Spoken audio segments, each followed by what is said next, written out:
here, I had no idea it was a church, and the speech that I had planned had all this profanity in it. So I'm just going to have to wing it. Just bear with me. I got a whole new speech I got to write while I'm talking now.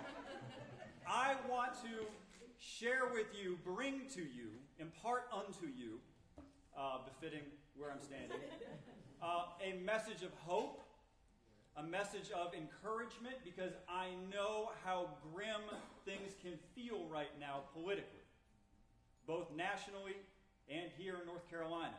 I get how terrible a lot of us feel. But my concern is that folks, especially, honestly, folks my age, are going to be so depressed by the state of politics that they are going to completely unplug from the system. North Carolina is uniquely positioned to completely reshape its political landscape in 2018. And I want everyone to stay on board, to stay with me. I know things are bad, but folks, we are on the 90-yard line of being able to completely reshape our state's political landscape. In 2010, the backlash to Obama and Obamacare kicks in, and for the first time in a century, Republicans capture a slim majority in the state House and a slim majority in the state Senate. That was 2010. Why was 2010 the key year for them to get a majority for the first time? What do we do once every 10 years?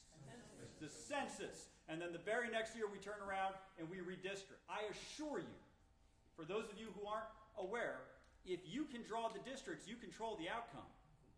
The reason is we know how you're all going to vote. Sorry. We do. We've got all the data we need. There's plenty of public data, how many times you voted in a Democratic primary or a Republican primary, but that's old. That's Generation 1.0 data. Now Republicans have access to, we all have access to, an enormous amount of data on every single one of you. What websites you go to, what your credit score is, what magazines you subscribe to. If you drive a Subaru, you're voting for me.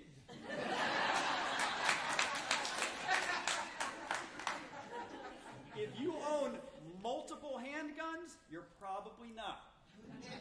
Incidentally, isn't that the difference between the two parties? Those are the key indicators. And here's how Republicans drew the maps. They started by drawing all the African American districts across the state. They drew 28.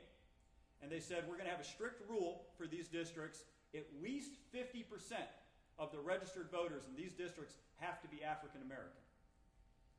And the federal court said, a few months back, that when you created that strict quota, at least 50%, that violated the United States Constitution. And you have, thank God. And that all of those 28 districts have to be redrawn. And that they have to be redrawn in time or they have to be redrawn in 2017, and special elections have to be held in 2017. And then the United States Supreme Court put a hold on that. We're not sure exactly why.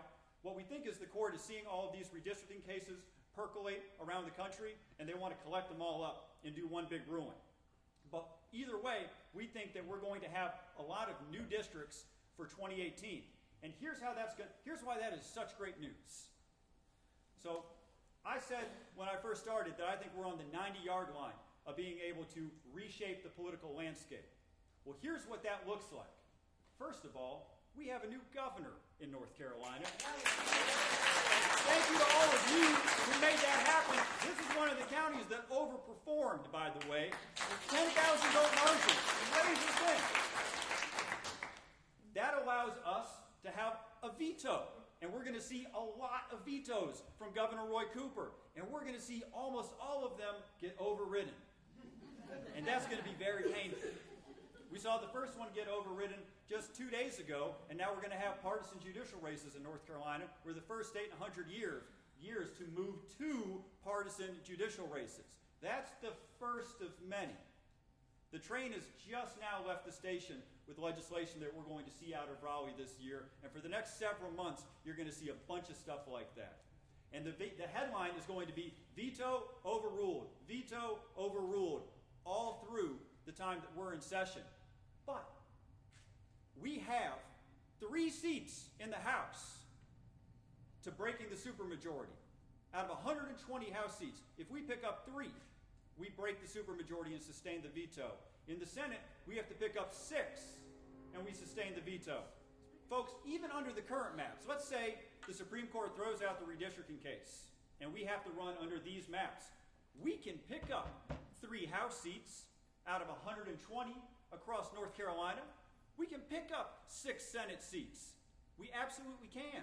We can do that just in this region, just between Mecklenburg and Gaston and Union, Cabarrus, Iredell. We can find 3 House seats and sustain a veto. But when those districts get redrawn, as I think they most certainly will, then we go from the 90-yard line to the 95-yard line. Because the net effect of the ruling, how those districts get redrawn, is these districts that packed all these African Americans have to unpack a lot of the African Americans. And that means to the left and right of those districts, districts that aren't competitive now become competitive.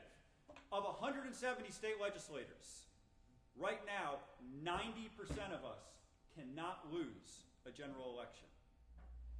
Everybody keeps telling me, Jeff, what can I do? All right, well, here's what we're all going to do. So after the election, somebody asked me, Jeff, what's the game plan? So I put together something called the game plan. So I thought, don't need to reinvent the wheel. That guy had a good comment. So all you have to do is type in Jeff Jackson game plan on Google, and it'll come right up. And it lets you do a number of things. It's like a one-stop shop for breaking the supermajority. The first thing is, sign up here if you want to run for office. 450 people have signed up saying they want to run for office.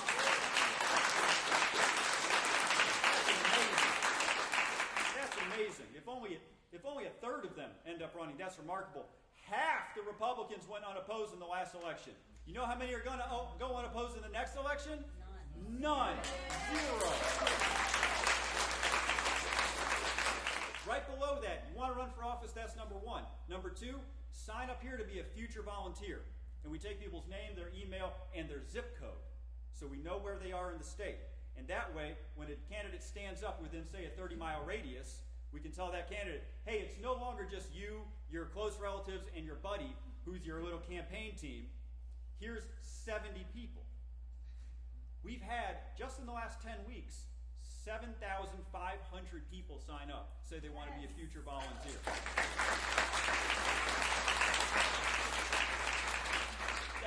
That is 10 times more than all the people who volunteered for state legislative races last year. There's this wave building, and I don't really think the other side sees it coming because they don't want to acknowledge to themselves just how powerful it is, because it's not really based on anything political. It's just based on what I call it the backlash of basic human decency.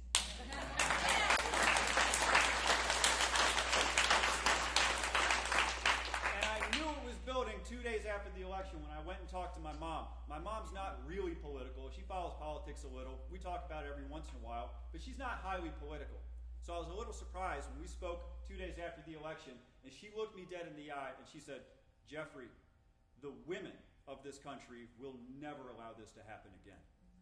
And the way that she said it, I had never heard her use that tone in talking about politics before. And man, was she right. The women have just led the way on this thing. Who went to the women's march?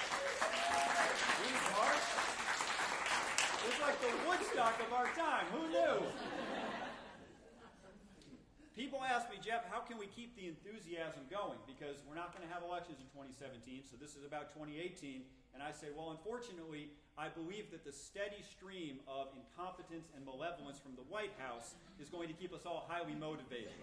But between now and then, in 2018, I want to divert that energy to get people focused on the General Assembly in North Carolina.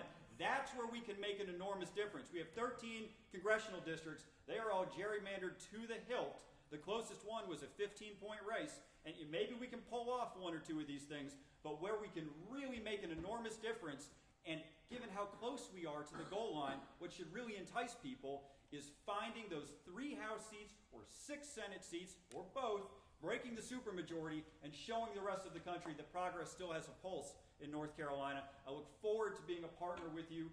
I think this is going to be one of the areas that can surprise a lot of people. The enthusiasm here is really growing, and please, You can send me a message anytime on Facebook.